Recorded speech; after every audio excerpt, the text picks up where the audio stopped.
nga ba pumunta sa new attraction dito sa Baguio? Dito pala to sa Dragon Treasure Castle. Tara, samahan niyo ako libutin to. Una nga namin nun ay winace namin yung Irisville Subdivision. Kasi kung Dragon Treasure ang i-wasting nyo, ililigaw niya kayo.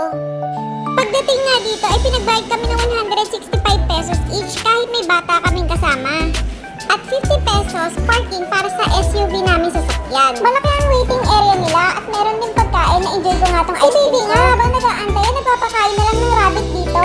Tinataka na rin pala ang braso namin at binigyan na rin kami ng number para sa shuttle. Mga 45 minutes na rin kami nag-antay bago kami tawagin.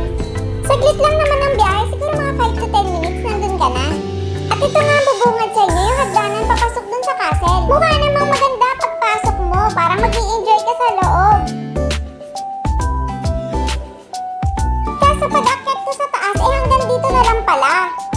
Bali kaya mo siyang ikutin ng 10 minutes lang. Tapos wala na kayong gagawin dito sa taas. Pwede naman kayo mag-watching nitong igorot na sumasayaw. Sana maputi ang puwet. Or pwede naman kayo mag-picture dito sa aso at kabayo.